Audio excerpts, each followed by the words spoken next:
കുറിച്ചിട്ട് അധികം ആൾക്കാർക്ക് അറിയാത്തത്, ദുബായിനെ കുറിച്ച് ആൾക്കാർ കേൾക്കാൻ ആഗ്രഹിക്കുന്നത് ബട്ട് പുറത്ത് പറയാൻ ആഗ്രഹിക്കാത്തതുമായ കുറച്ച് കാര്യങ്ങളാണ്. കൺട്രോൾ ചെയ്ത് സംസാരിക്കുക, അകത്ത് പോവും. ഒരൊറ്റ എപ്പിസോഡ് ഉണ്ട് അകത്ത് പോകുന്നത്.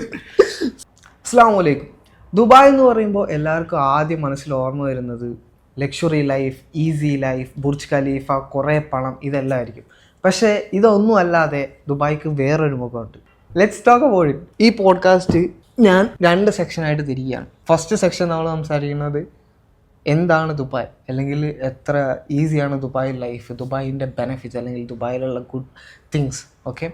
And second section I will be talking about the bad side of Dubai, അല്ലെങ്കിൽ ആർക്കും അറിയാതെ കിടക്കുന്ന, ആരും അധികം സംസാരിക്കാൻ താല്പര്യപ്പെടാത്ത ദുബായിനെ കുറിച്ചിട്ടാണ്. ദുബായ് എന്ന് ഫസ്റ്റ് കേൾക്കുമ്പോൾ തന്നെ ഒരാളെ മൈൻഡിൽ ആദ്യം വരുന്നത് എന്തേക്കും? ബുർജ് ഖലീഫ, സത്യം, luxury life, everybody's dream home is Dubai, like that. സത്യം, എൻ്റെ ഫ്രണ്ട്സ് ഗ്രൂപ്പിൽ തന്നെ ഉണ്ട് ആൾക്കാർ ദുബായ് ആണ് അവരുടെ ഡ്രീം ലൊക്കേഷനാണ്. ഫസ്റ്റ് ടൈം അവിടെ ഒന്ന് പോകണം എന്ന് ആഗ്രഹിക്കുന്ന കുറേ ആൾക്കാരുണ്ട്. അധികം ആൾക്കാർക്കും ഒരു പക്ഷേ സാമ്പത്തിക സ്ഥിതി കൊണ്ടായിരിക്കാം ആൾക്കാർക്ക് ഒരു വിചാരമുണ്ട്, ദുബായ് പോണേ ഒരുപാട് പൈസ വേണം. സത്യമാണ്. ഇവിടെ എനിക്ക് തോന്നിയിട്ടുള്ള ഒരാൾക്ക് നല്ല ലൈഫ് വേണമെങ്കിൽ അയാൾക്ക് നല്ലൊരു എമൗണ്ട് ഓഫ് മണി അയാളെ ബാഗിൽ വേണം. അതർവൈസ് ദുബായ് എന്താണെന്ന് അയാൾക്ക് കാണാൻ പറ്റും തോന്നുന്നില്ല. അതായത് ദുബായിൽ, അതായത് അത് നമ്മൾ ജീവിക്കുന്ന ജീവിത സാഹചര്യം എങ്ങനെയാണോ, അതായത് നമ്മൾ ജീവിക്കാൻ യൂസ് ചെയ്യുന്ന വേ അതെങ്ങനെയാണോ അതിനെ ആസ്പദമാക്കിയിട്ടാണ് ദുബായിലെ ലൈഫ്, ജീവിതം എങ്ങനെയെന്നുള്ളത്. അതായത് നമുക്ക് ഒരു ലക്സൂറിയസ് ലൈഫ് വേണം. അതായത് നമുക്ക് വലിയ ഹോട്ടലിൽ താമസിക്കണം. അതായത് ലോകത്തിലെ ഏറ്റവും വലിയ ഹോട്ടൽസ് ഉള്ളത് ദുബായിലാണ്. അതേപോലെ നമുക്ക് ആവശ്യമായിട്ടുള്ള എന്തൊക്കെ എൻ്റർടൈൻമെൻറ്റ് വേൾഡിൽ ഏറ്റവും ടോപ്പസ്റ്റ് ലെവലിൽ ദുബായ് പ്രൊവൈഡ് ചെയ്യുന്നുണ്ട്.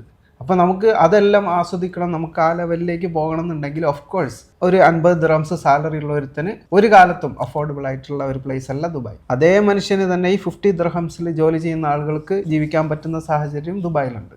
അതെ അതെ അതെ.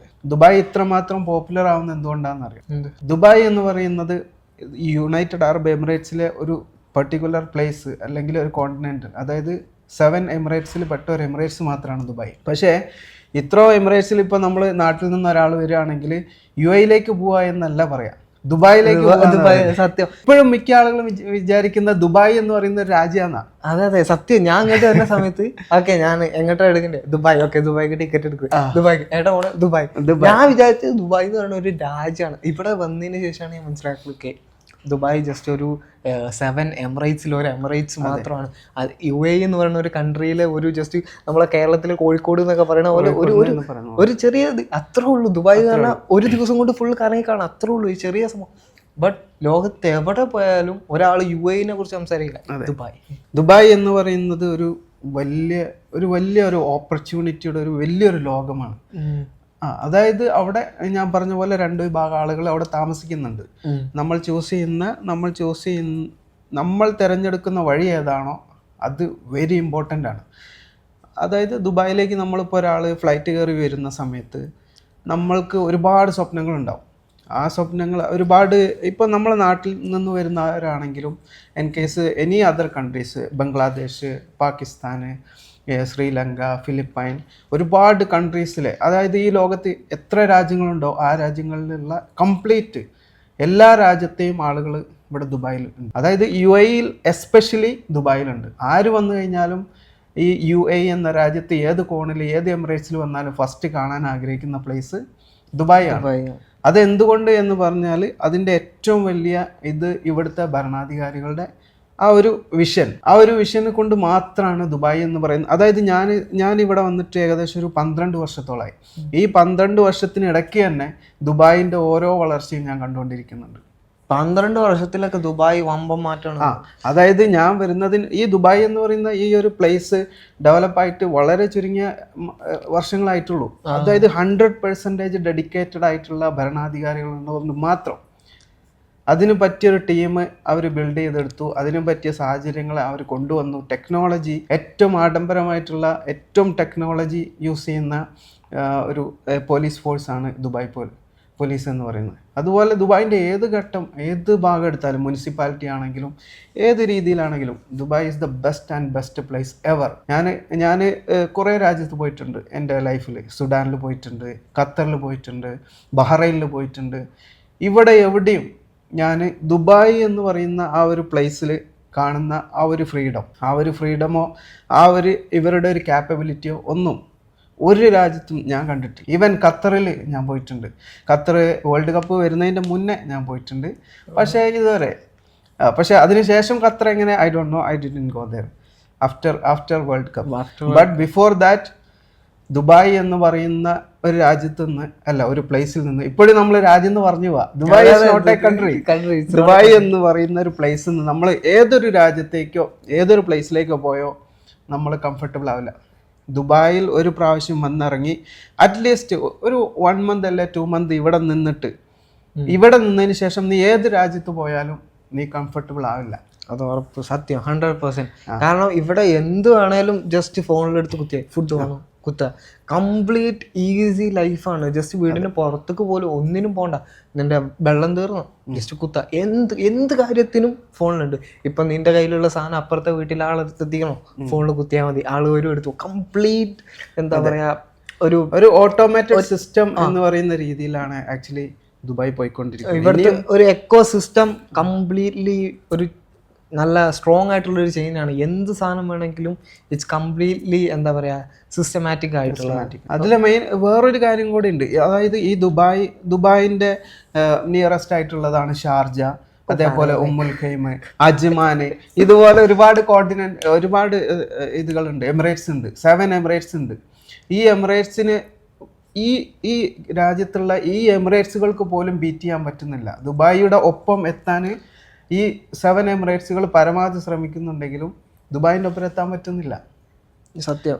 ഇപ്പൊ തന്നെ അബുദാബി, എനിക്ക് തോന്നുന്നത് അബുദാബി ദുബായിനെക്കാളും സെക്യൂരിറ്റിയിലും ബാക്കി ടെക്നോളജിയിലും മുമ്പിലാണ്. പക്ഷെ എനിക്ക് തോന്നുന്നു ദുബായിന്റെ അത്രയും ഫെയിം അബുദാബിക്കില്ല.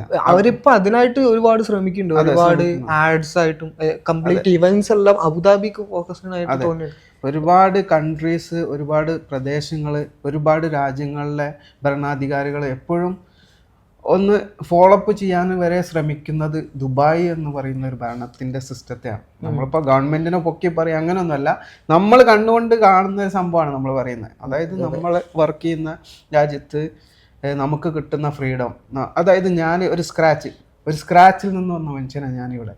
അതായത് വെറും ഒരു ഡിസൈനർ എന്നുള്ള ഒരു ലേബലിൽ മാത്രം, അതും വലിയ ഡിസൈനറൊന്നുമല്ല, ഓൺലി ഒരു ചെറിയ ഗ്രാഫിക് ഡിസൈനർ എന്നുള്ള ലെവലിൽ ഇവിടെ വന്നതാണ്. അന്ന് ഞാനിവിടെ വരുന്ന സമയത്ത് എനിക്ക് വെറും 600 ദിർഹംസോ എങ്ങാണ്ടാണ് എനിക്ക് സാലറി എന്ന് പറഞ്ഞിട്ടുണ്ട്. 600 ദിർഹംസ്, വെറും 600 ദിർഹംസ് പുറത്തേക്ക് ഇറങ്ങിയാലോ. അതെ 12 കൊല്ലങ്ങൾക്ക് മുമ്പ് ഞാനിവിടെ വരുന്ന സമയത്ത്, അന്ന് നല്ല തണുപ്പിന്റെ സമയമാണ്. അതിനുശേഷം അതായത് ആ സമയത്ത് ഞാൻ ഇവിടെ വരുന്ന സമയത്ത് ഞാൻ ഷാർജയിലാണ് വന്നിറങ്ങിയത്. പക്ഷെ അതിനുശേഷം ദുബായിനെ കുറിച്ച് ഞാനിവിടെ വന്നിറങ്ങുമ്പോഴൊന്നും ആരും ഷാർജനെ കുറിച്ചല്ല സംസാരിക്കുന്നത്. ദുബായ് അതാണ്, ദുബായ് അങ്ങനെയുണ്ട്, ദുബായിൽ ഇതുണ്ട്, അതുണ്ട്, ഇതുണ്ട്, എല്ലാം ബുർജ് ഖലീഫ, ഈ സംഭവങ്ങളൊക്കെ ഞാൻ ഇവിടെ വന്നിട്ടാണ് അറിയുന്നത്. ഇങ്ങനെ ഒരു വലിയ ബിൽഡിംഗ് ഉണ്ട് എന്ന് തന്നെ. കാരണം നമുക്ക് വലിയ ലോകവിവരമൊന്നുമില്ല, എല്ലാ കാര്യം പറയാലോ, ഒരു ലോകവിവരം.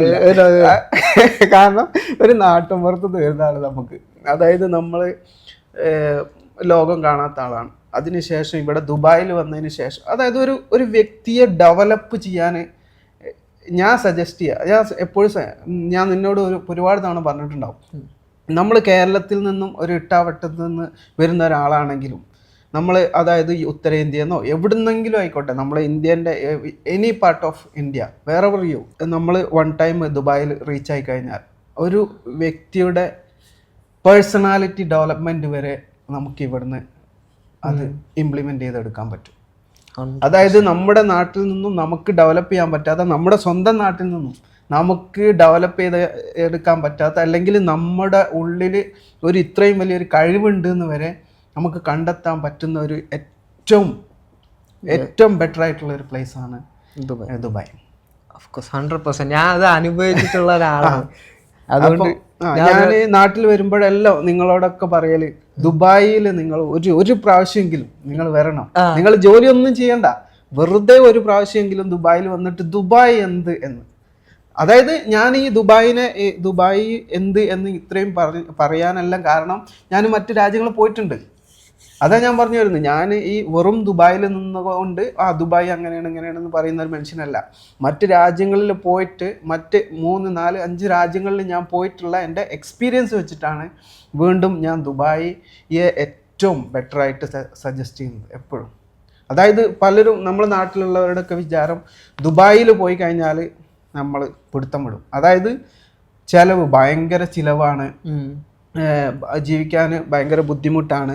അതേപോലെ ദുബായിനെ കുറിച്ച് കുറെ റൂമേഴ്സ് ഉണ്ട്. അതായത് ദുബായിന്റെ കുറച്ച് അതായത് ദുബായിന്റെ ചില പ്രദേശങ്ങളിൽ അതായത് എല്ലാം അനുവദിക്കുന്ന ഒരു പ്രദേശമുണ്ട്. അതാണ് പറയുന്നത് എല്ലാ ഫ്രീഡങ്ങളും ഉള്ള എങ്ങനെ വേണമെങ്കിലും ജീവിക്കാൻ പറ്റുന്ന ഒരു സാഹചര്യമുള്ള ഒരു പ്രദേശമാണ് ദുബായ്.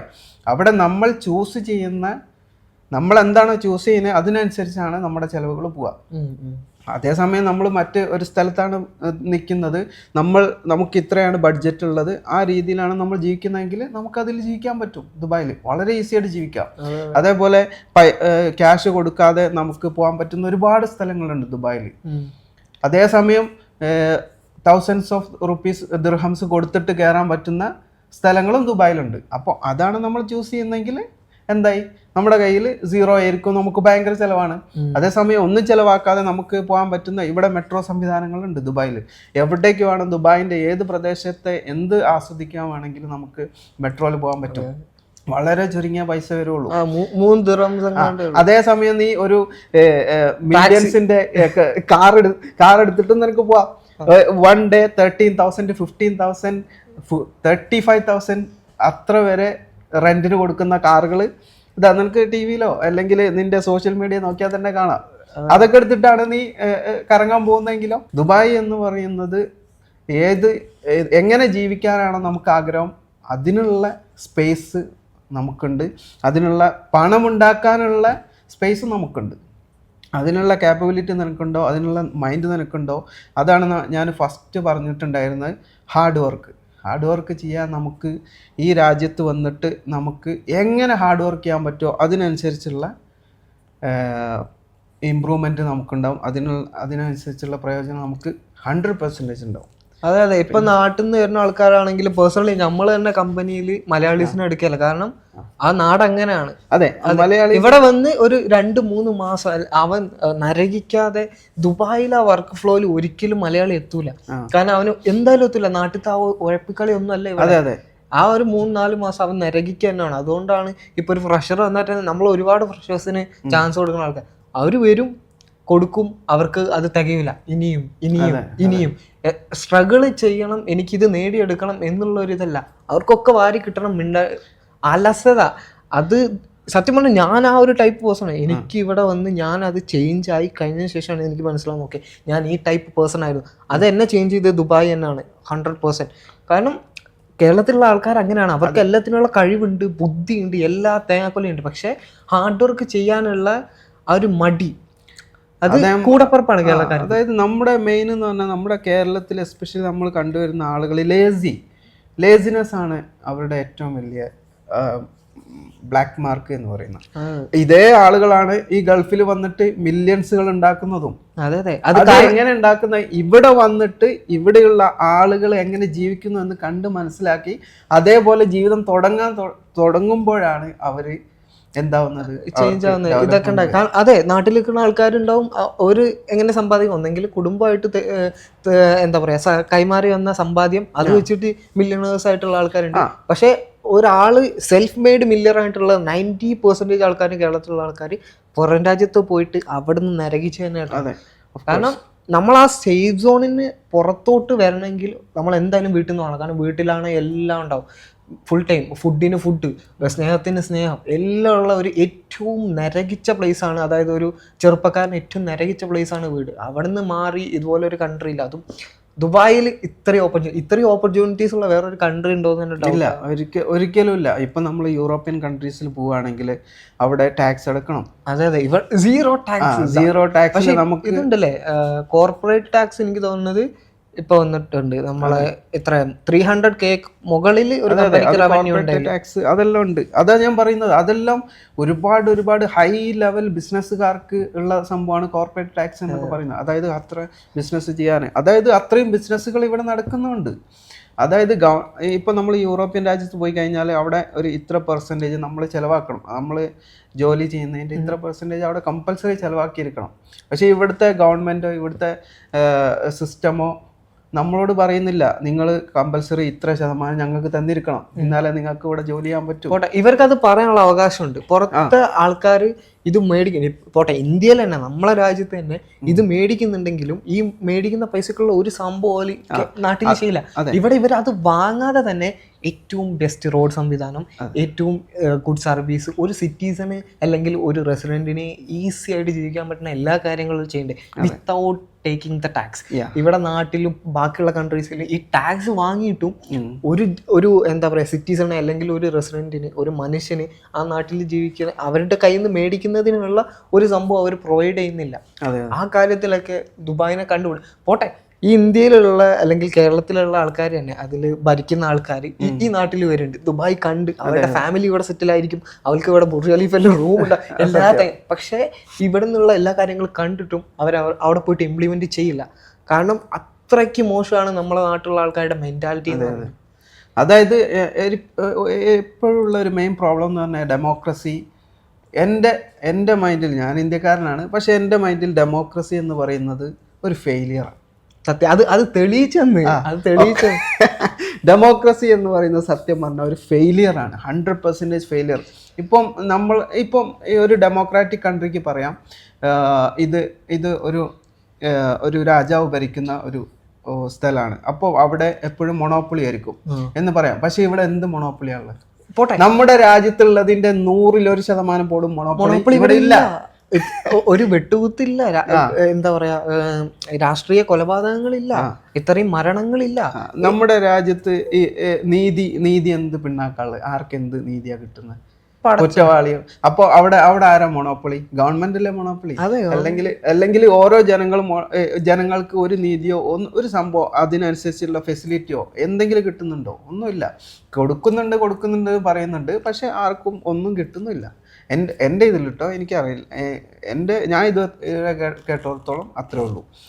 പക്ഷേ നമ്മൾ ദുബായിലേക്ക് വരുന്ന സമയത്ത് ദുബായ് എന്ന് പറയുന്നത് ഒക്കെ ഓഫ് കോഴ്സ് രാജാവാണ് ഭരിക്കുന്നത്, ഒരു രാജഭരണമാണ്. പക്ഷേ നമുക്ക് എന്തെങ്കിലും ഫീൽ ചെയ്തിട്ടുണ്ടോ ഇതൊരു രാജഭരണത്തിലുള്ള ഒരു കൺട്രിയിലാണ് നമ്മൾ നിൽക്കുന്നത്? ഒരിക്കലും ഇല്ല. നമുക്ക് രാത്രി 12 മണിക്കോ 1 മണിക്കോ 2 മണിക്കോ 3 മണിക്കോ ഏത് സമയത്തും നിനക്ക് ഇതിൽ പുറത്തിറങ്ങി നടക്കാം. നിനക്ക് നല്ല പെൺകുട്ടികൾക്ക് 1 വയസ്സുള്ള പെൺകുട്ടി മുതൽ 100 വയസ്സുള്ള അമ്മൂമ്മമാർക്ക് വരെ ഇതിലെ ഏത് സമയത്ത് ഇറങ്ങി നടക്കാം. നീ നാട്ടിലൊന്ന് ഇറങ്ങി നടന്നു നോക്ക്. കോഴിക്കോട് ടൗണിലൂടെ ഒന്ന് ഇറങ്ങി കോഴിക്കോട് പെൺകുട്ടികൾക്ക് കടന്നാൻ പറ്റിയാലും ആൺകുട്ടികൾക്ക്. അപ്പൊ അതാണ് അവസ്ഥ. അപ്പം ദുബായ് എന്ന് പറയുന്ന ഒരു സ്ഥലത്തെ നമ്മൾ വിലയിരുത്തുന്ന സമയത്ത് നമ്മുടെ ലൈഫിൽ നമ്മുടെ രാജ്യത്ത് നിന്നും ഒരു അനുഭവം കിട്ടിയിട്ടാണല്ലോ നമ്മൾ ഇങ്ങോട്ട് വരുന്നത്. പക്ഷേ ഇങ്ങോട്ട് വന്നിട്ട് നമ്മൾ ഏതൊരുത്തനും നീ ചോദിച്ചു നോക്ക്, ഇവിടെ നമ്മുടെ നാട്ടിൽ നിന്നും ഒരു 20-22 വയസ്സായിട്ട് തിരിച്ച് ദുബായിലെത്തിയ ഏതെങ്കിലും ഒരാളോട് നീ ചോദിച്ചു നോക്ക്, ദുബായ് നീ ഇഷ്ടപ്പെടുന്നുണ്ടോ, അതോ ദുബായ് നമ്മുടെ നാട്ടിനേക്കാളും മോശമാണോ നല്ലതാണോ എന്ന് ഒന്ന് ചോദിച്ചു നോക്ക്. ഒരാൾ ഉൾട്ട പറയില്ല. ഒരാൾ തല തിരിഞ്ഞ് പറയുകയാണെങ്കിൽ ഞാൻ ഇന്ന് ദുബായ് നിർത്തി ഞാൻ നാട്ടിലേക്ക് പോകും. അതിൽ നിന്ന് നമുക്ക് മനസ്സിലാക്കാം ദുബായ് എന്ന് പറയുന്ന ഒരിക്കലും ഒരു മൊണോപ്പൊളി അല്ല. ദുബായ് എന്ന് പറയുന്ന രാജ്യത്ത് ഒരാൾക്കും അവരുടെ ഫ്രീഡം ഗവൺമെൻറ് എടുക്കുന്നില്ല. അവർക്ക് ജീവിക്കാനുള്ള ജീവിത സാഹചര്യങ്ങൾക്ക് ഒരു മുടക്കം വരുത്തുന്നില്ല. നമുക്ക് ഇഷ്ടമുള്ള സാധനങ്ങൾ എത്ര മില്യൺസ് കൊടുത്തിട്ട് നമ്മുടെ റൂമിനകത്ത് കൊണ്ടുവയ്ക്കാം. നമുക്കിഷ്ടമുള്ളതുപോലെ യൂസ് ചെയ്യാം. നമുക്കിഷ്ടമുള്ള പോലെ നമുക്ക് റോഡിൽ ഇവിടെ നടക്കാം. എത്ര കോടികളുടെ വാഹനങ്ങൾ വാങ്ങാം. ₹1 ടാക്സ് അവർ വാങ്ങൂല. നാട്ടിൽ ഒരു വണ്ടി ഇറക്കിയാൽ വണ്ടീൻ്റെ 10 ഇരട്ടിയാണ് ടാക്സും പിന്നെ റോഡ് ടാക്സ്, അല്ലാത്ത ടാക്സ്, GST, മണ്ണാങ്കട്ട, തേങ്ങാക്കൊല എന്ന് പറഞ്ഞിട്ട് എടുത്തത്. എന്തിന്? ഒരാൾ വണ്ടി വാങ്ങുന്ന അവർക്ക് യൂസ് ചെയ്യാനോ, അല്ലാതെ തട്ടകത്ത് കയറ്റി വെക്കാനാണോ?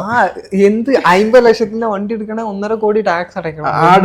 ആഡംബര നികുതി. എന്ത് ആഡംബര നികുതി? അയാൾ പൈസ ഉണ്ടാക്കിയുള്ള ആളുകൾ. അതായത് അതാണ് പറയുന്നത്, ഈ രാജ്യത്ത് നമ്മളെ പണം ഉണ്ടാക്കാൻ സമ്മതിക്കുന്നുണ്ട്, അതേപോലെ ആ രാജ്യം നമുക്ക് ഫ്രീഡം തരുന്നുണ്ട്. നമുക്ക് എന്തുമാത്രം പണം ഉണ്ടാക്കാം. അതായത് ഞാൻ സുഡാനിൽ പോയിട്ടുണ്ട്, ലാസ്റ്റ് ഇതിൽ ഞാൻ പറഞ്ഞിട്ടുണ്ടായിരുന്നു. സുഡാനിൽ പോയ സമയത്ത് എനിക്ക് അവിടെ എങ്ങനെയെന്ന് വെച്ച് കഴിഞ്ഞാൽ, നമ്മളിപ്പോൾ ഒരു $1000 വർക്ക് ചെയ്തെന്ന് ഓട്ടിക്കാം, അതിൽ ഇത്ര പെർസെൻറ്റേജ് നമുക്ക് നാട്ടിലേക്ക് അയക്കാൻ പറ്റുള്ളൂ. അത് അയക്കണമെങ്കിൽ തന്നെ ഒരു പാസ്പോർട്ടിനകത്ത്, അതായത് നമ്മുടെ ഒരു പാസ്പോർട്ടിനകത്ത് ഇത്ര ദിർഹം, ഇത്ര പൗണ്ട്, അവിടെ പൗണ്ടാണ്, പക്ഷെ നമ്മൾ ഡോളറിലാണ് അയക്കുന്നത്. അപ്പം ഇത്ര ഡോളറെ അയക്കാൻ പറ്റൂ. അങ്ങനെ റെസ്ട്രിക്ഷൻസിൻ്റെ കൊടിമരങ്ങളാണ് ഓരോ രാജ്യത്തും. യൂറോപ്യൻ രാജ്യത്ത് പോയി കഴിഞ്ഞാലും, യൂറോപ്യൻ രാജ്യത്തും ഒക്കെ നമുക്ക് പറയാം, ഇപ്പോൾ അവിടെ കുട്ടികൾക്ക് ഫ്രീ ആയിട്ട് എഡ്യൂക്കേഷൻ കൊടുക്കുന്നുണ്ട്. പക്ഷെ അതിന്റെ അപ്പുറത്തുനിന്ന് നമ്മുടെ അടുത്തുനിന്ന് പിടിക്കുന്നുണ്ട്. ആ ഫ്രീ എഡ്യൂക്കേഷൻ കൊടുക്കുമ്പോൾ നമ്മളെ തന്നെ വാങ്ങിയിട്ടാണ് ഈ ഫ്രീ എഡ്യൂക്കേഷൻ കൊടുക്കുന്നത്. പക്ഷെ ഇവിടെ നിനക്ക് ഏറ്റവും ബെറ്റർ വിദ്യാഭ്യാസം കിട്ടുന്ന ഒരു സ്ഥലമാണ് ദുബായ്. ഏറ്റവും best education system, American English school, British English school, Indian international school, അങ്ങനെ ഒരുപാട് സ്കൂളുകൾ. അതായത് ഏറ്റവും ബെസ്റ്റ്, ലോകത്തിലെ ഏറ്റവും ബെസ്റ്റ് ആയിട്ടുള്ള എഡ്യൂക്കേഷൻ സിസ്റ്റം നമ്മുടെ ദുബായിൽ കിട്ടുന്നുണ്ട്. പൈസ കൊടുക്കണം. അതെ, പൈസ കൊടുത്ത് അത് ഉണ്ടാക്കാനുള്ള വഴിയും ഗവൺമെന്റ് നമുക്ക് തരുന്നുണ്ട്. നിങ്ങൾക്ക് ഇഷ്ടമുള്ളതുപോലെ നിങ്ങൾ പണം ഉണ്ടാക്കിക്കോ, നോ പ്രോബ്ലം. ഫുൾ ഓപ്പൺ ആണ്. നിങ്ങൾക്ക് ലൈസൻസ് എടുക്കണോ, ഒറ്റ ദിവസം കൊണ്ട് ദുബായ് ലൈസൻസ്, വെറും 3 മണിക്കൂർ കൊണ്ട് ദുബായിൽ ലൈസൻസ് കിട്ടും. അതറിയോ? ഒരു ട്രേഡ് ലൈസൻസ്. നമ്മുടെ നാട്ടിൽ എവിടൊക്കെ കയറി നിരങ്ങണം ഞാൻ ആലോചിച്ചത്. എനിക്കറിയില്ല, ഞാൻ 10-12 കൊല്ലമായി നാട്ടിൽ നിന്ന് പോന്നിട്ട് വളരെ കുറഞ്ഞ സമയത്തെ ഞാൻ നാട്ടിൽ നിൽക്കാറുള്ളൂ. ഞാൻ നാട്ടിൽ പോകുന്ന സമയത്ത് എന്നോട് ആൾക്കാർ ചോദിക്കുന്ന, നീ എന്താ നാട്ടിലാകെ കുറഞ്ഞ സമയം നിൽക്കുന്നത്? അപ്പം ഞാൻ അവരോട് പറയും, എനിക്ക് അവിടെയാണ് ഏറ്റവും കംഫർട്ടബിൾ ആയിട്ട് തോന്നുന്നത്. അപ്പോൾ ഈ നാട്ടുകാർ വിചാരിക്കുന്നത് എന്താ, ഇവന അഹങ്കാരമില്ല, അത് നമ്മൾ മൈൻഡ് അങ്ങനെ സെറ്റായി പോവാണ് ചെയ്യുന്നത്. ആ മൈൻഡ് സെറ്റായി പോകുന്നത് നമ്മൾ അത്രയ്ക്കും സെക്യൂർഡ് ആയിട്ടുള്ള, നമുക്ക് അത്രയ്ക്കും കംഫർട്ടബിൾ ആയിട്ടുള്ള, അതായത് മറ്റൊരു രാജ്യം നമുക്ക് ഇത്രയും കംഫർട്ട് തരുന്നു എന്നുണ്ടെങ്കിൽ അത് ഉറപ്പായിട്ടും ആ ഒരു രാജ്യത്തിൻ്റെ ഒരു ഏറ്റവും വലിയ വിഷൻ ദീർഘവീക്ഷണം കൊണ്ട് മാത്രമാണ്. ആ ഒരു ദീർഘവീക്ഷണം അത് നമ്മളിലേക്കും അപ്ലൈ ആവുകയാണ് ചെയ്യുന്നത്. ഈ ദുബായ് ഇപ്പോൾ 2024 ആയിട്ടുള്ളൂ. ഈ 2024 തന്നെ ദുബായ് 2030 വിഷൻ ഓൾറെഡി സെറ്റാ. 2030 ആകുമ്പോഴത്തേക്കും ദുബായ് എങ്ങനെ ആവണം, ഓൾറെഡി വിഷൻ അവിടെ കഴിഞ്ഞു. അതായത് നമ്മുടെ ഇന്ത്യനേക്കാളും 50 വർഷം 70 വർഷം കണ്ട് മുന്നിലാണ് ഇപ്പൊ ദുബായ് ഉള്ളത്. ഈ ദുബായ് എനിക്ക് സത്യം പറഞ്ഞാൽ ഇന്ത്യയും ദുബായ് ആയിട്ട് കമ്പയർ ചെയ്യണതേ തീരെ ഇഷ്ടമല്ല. കാരണം കമ്പയർ ചെയ്യാനുള്ള യാതൊരുവിധ യോഗ്യതയില്ല. യോഗ്യത ഉണ്ടെന്ന് പറയുന്നത് ഓക്കെ, എന്തിലാ അറിയാം, ഒന്ന് പച്ചപ്പ്. ഇവിടെ കംപ്ലീറ്റ് ആർട്ടിഫിഷ്യൽ ആണ്. ബട്ട് സ്റ്റിൽ ഓക്കെ, അങ്ങനത്തെ കാര്യങ്ങൾ, ശുദ്ധമായ എയർ, ജിയോഗ്രഫിക്കലി ഏറ്റവും ഗിഫ്റ്റഡ് ആയിട്ടുള്ള ഒരു കൺട്രീസിൽ ഒരെണ്ണമാണ് ഇന്ത്യ. അത് സയൻസിൽ തന്നെ നമ്മൾ പഠിച്ചു കഴിഞ്ഞാൽ നമുക്ക് മനസ്സിലാവും. ജിയോഗ്രഫിക്കലി അതായത് ജീവിക്കാൻ പ്രകൃതി കൊണ്ടും കാലാവസ്ഥ കൊണ്ടും ഏറ്റവും ബെസ്റ്റ് ആയിട്ടുള്ള ഒരു കൺട്രീസിൽ ഒരെണ്ണമാണ് ഇന്ത്യ. ബട്ട് അത് മാത്രം പോരല്ലോ. അതാ ഞാൻ പറഞ്ഞത്, ഡെമോക്രസി എന്നതിൻ്റെ ഏറ്റവും വലിയ ഫെയിലിയർ ആണ് അവിടെ സംഭവിക്കുന്നത്. അത്രയ്ക്കും നമ്മൾ ഇന്ത്യയിൽ നിന്ന് വരുന്ന, we are proud of that. പക്ഷേ ഇന്ത്യയിൽ നിന്ന് ഓരോ ദിവസം വരുന്ന വാർത്തകൾ നീ ശ്രദ്ധിച്ചിട്ടുണ്ടോ? ബംഗാളികളുടെ ഇടയിൽ പോലും നമുക്ക് ഇറങ്ങി നടക്കാൻ പറ്റാത്ത രീതിയിലുള്ള വാർത്തകളാണ് ഇന്ത്യയിൽ നിന്ന് വരുന്നത്. മാത്രമല്ല ഇവിടെ ഒരു മലയാളീസ് പോലും ഒരു അറബി ആരെങ്കിലും വന്ന് ചോദിച്ചു കഴിഞ്ഞാൽ ഏത് കൺട്രിത്താന്ന് ചോദിച്ചാൽ ഒരാൾ ഇന്ത്യ എന്ന് പറയുന്നത് ഞാൻ കേട്ടില്ല. മലബാരിയെ, കേരള, വിച്ച് കൺട്രി എന്ന് വെക്കുമ്പോൾ കേരള അല്ലെങ്കിൽ I am Malabari, I am Malayali എന്നാണ് പറയുന്നത്. ഒരാൾ പോലും ഇന്ത്യനാന്ന് പറയുന്നില്ല. ഇന്ത്യൻ എന്ന് പറയുന്ന ആൾക്കാർ വളരെ ചുരുക്കമാണ്. ഉത്തർപ്രദേശ് ആണെങ്കിൽ ഏത് കൺട്രി എന്ന് ചോദിക്കുമ്പോൾ ഇന്ത്യ എന്ന് ആരും പറയില്ല. അത് ഭയങ്കര ഒരു മോശമാണെന്ന് അവരുടെ മനസ്സിൽ എഴുതപ്പെട്ടു. അതിന് കാരണം ഈ ഇന്ത്യയിലുള്ള ഭരണമായിരിക്കാം, അല്ലെങ്കിൽ അവിടെ നടക്കുന്ന കാര്യങ്ങളായിരിക്കാം. ഇവിടെ ദുബായിൽ വന്നിട്ട് ഒരാളും ഞാൻ ഇന്ത്യക്കാരനാണെന്ന് പ്രൗഡായിട്ട് വളരെ വിളിച്ചു പറയുന്ന അങ്ങനത്തെ ഒരു സിറ്റുവേഷൻ ഞാൻ ഇതുവരെ കണ്ടിട്ടില്ല. മേ ബി ഞാൻ ഇവിടെ അധിക കാലം ആവാത്തോണ്ടായിരിക്കാം, ബട്ട് ഞാൻ ഇതുവരെ കണ്ടിട്ടില്ല. ആരോട് ചോദിച്ചാലും അയാൾ മലബാരി അല്ലെങ്കിൽ കർണാടക, ഉത്തർപ്രദേശ്, ഇന്ത്യ എന്ന് ഒരാളും മിണ്ടുന്നില്ല. ഏതൊരു രാജ്യത്തിൻ്റെ ഡെവലപ്മെൻറ്റ്സ് അവിടുത്തെ ഗവൺമെൻറ്റാണ്. അതായത് ഏതൊരു ഒരു രാജ്യത്തിനെ മറ്റുള്ള എല്ലാ രാജ്യങ്ങളുടെയും മുമ്പിലേക്ക് കൊണ്ടുവരാൻ ഒരു ഗവൺമെൻറ്റിന് പറ്റുന്നുണ്ടെങ്കിൽ ആ രാജ്യത്താണ് പോയിട്ട് നമ്മൾ ജീവിക്കേണ്ടത് എപ്പോഴും.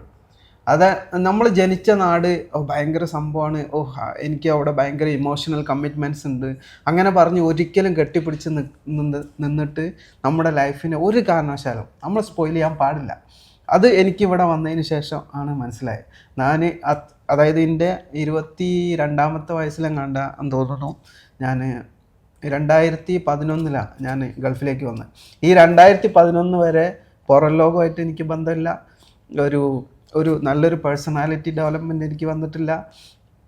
സ്കൂൾ പഠനം കഴിഞ്ഞ് കുറേ അതിൽ അലഞ്ഞേറി നടന്ന് പിന്നെ ഒരു പ്രിൻ്റിംഗ് പ്രസ്സിൽ ജോലിക്ക് കയറി അവിടെ രാവും പകലും ഇല്ലാതെ പണിയെടുത്തു. അതിന് ശേഷമാണ് ഞാൻ ഇവിടേക്ക് കയറി വരുന്നത്. ഇവിടേക്ക് കയറി വന്നതിന് ശേഷം നമ്മുടെ എൻറ്റയർ ലൈഫ് കംപ്ലീറ്റ്ലി ചേഞ്ച് ആവുക ചെയ്യുന്നത്. അതായത് നമ്മൾ മറ്റൊരു യൂണിവേഴ്സിൽ നിന്നും വേറൊരു യൂണിവേഴ്സ് വന്നെത്തിയിട്ട് എത്രമാത്രം ചേഞ്ച് ആവുന്നോ അത്ര വലിയ ഒരു ചേഞ്ചാണ് നമുക്ക് ഈ രാജ്യം, എസ്പെഷ്യലി ദുബായ് നമുക്ക് തരുന്നത്. അതിന് എപ്പോഴും നമുക്ക് ദുബായിനോട് നന്ദി പറഞ്ഞേ പറ്റൂ. ഓഫ് കോഴ്സ് നമ്മുടെ ഒരു പേഴ്സണാലിറ്റി ഡെവലപ്മെൻ്റ് ആണെങ്കിലും നമ്മുടെ ഫിനാൻഷ്യൽ ഇമ്പ്രൂവ്മെൻ്റ് ആണെങ്കിലും ഇന്ന് ഞാനിപ്പോൾ നിൽക്കുന്നത് ഇപ്പോൾ ഓൾമോസ്റ്റ് 2 മില്യൺ ദിർഹംസിൻ്റെ മെഷീനറീസ് എൻ്റെ കമ്പനിയിലുണ്ട്. ഞാൻ പറഞ്ഞു സ്റ്റാർട്ടിങ്ങിൽ ഫ്രം ദ സ്ക്രാച്ച് എന്ന് വന്ന ഒരു വ്യക്തിയാണ്. വെറും 850-800 ദിർഹംസിൻ്റെ സാലറിക്ക് ഇവിടെ വന്നൊരു മനുഷ്യനാണ് ഞാൻ.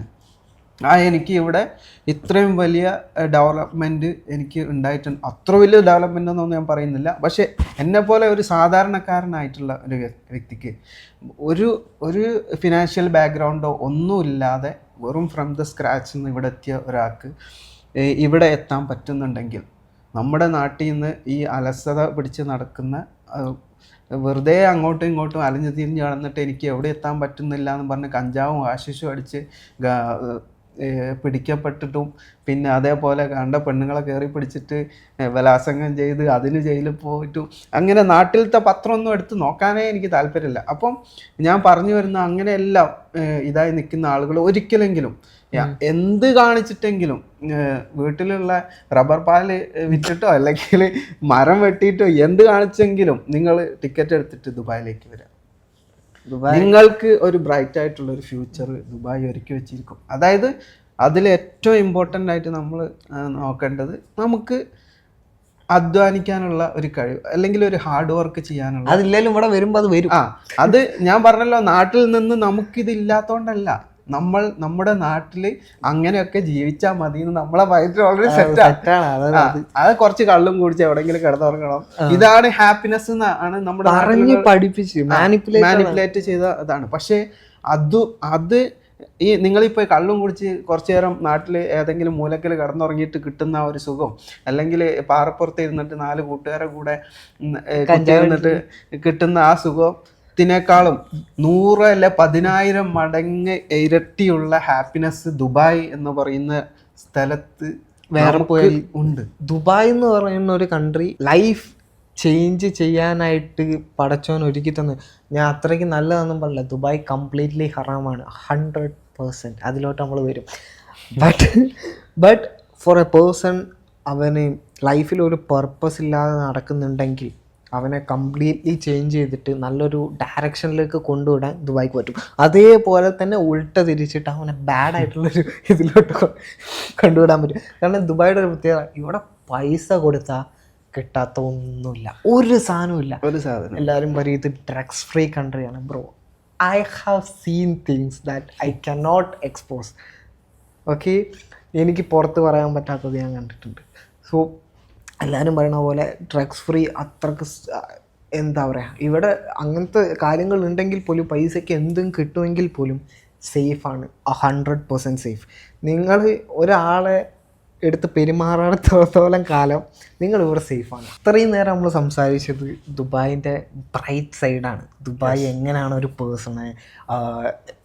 പേഴ്സണെ ടച്ച് ചെയ്യുന്നത്, ഒരു പേഴ്സണെ എങ്ങനെയാണ് ദുബായ് മോൾഡ് ചെയ്തിട്ട് പുതിയൊരു നല്ല ക്യാരക്ടർ ആക്കുന്നത്, പുതിയൊരു പേഴ്സൺ ആക്കുന്നത്, ഇതൊക്കെ എത്രയും നേരം സംസാരിച്ച് വായ്ത്താളും. സോ ഇനി സംസാരിക്കാൻ പോകുന്നത് കുറച്ച് ഡാർക്കായിട്ടുള്ള, അല്ലെങ്കിൽ ദുബായിനെ കുറിച്ചിട്ട് അധികം ആൾക്കാർക്ക് അറിയാത്തത്, ദുബായിനെ കുറിച്ച് ആൾക്കാർ കേൾക്കാൻ ആഗ്രഹിക്കുന്നത് ബട്ട് പുറത്ത് പറയാൻ ആഗ്രഹിക്കാത്തതുമായ കുറച്ച് കാര്യങ്ങളാണ്. കൺട്രോൾ ചെയ്ത് സംസാരിക്കുക, അകത്ത് പോവും. ഒരൊറ്റ എപ്പിസോഡ് ഉണ്ട് അകത്ത് പോകുന്നത്.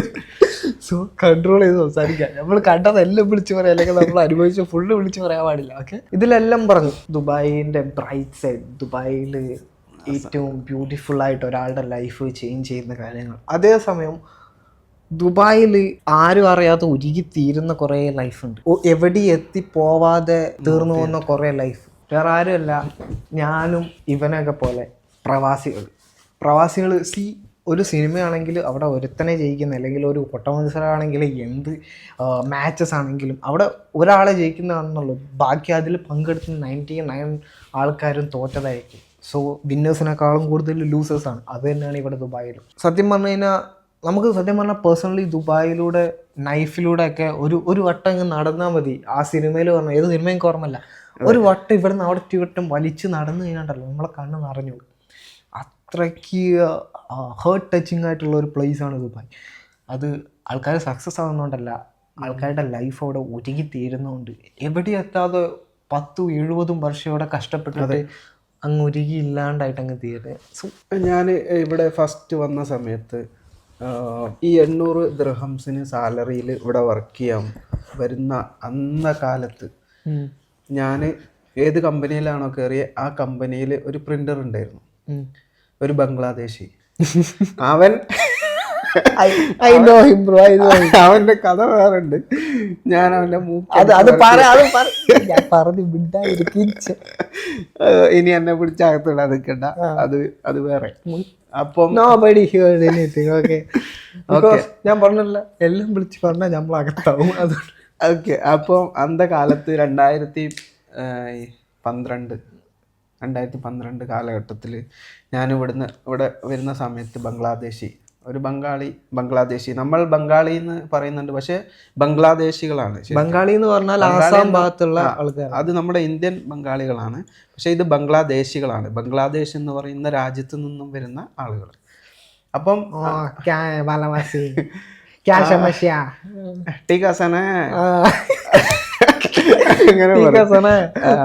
ഞാൻ 2012 വന്നപ്പം ഏത് കമ്പനിയിലാണോ അതേ കമ്പനിയിലാണ് ഇന്നിപ്പോൾ 2024 ഞാൻ എൻ്റെ സ്വന്തം കമ്പനിയുമായിട്ട് ഇവിടെ നിൽക്കുമ്പോഴും അതേ സെയിം കമ്പനിയിലാണ് അദ്ദേഹം ഇപ്പോഴും.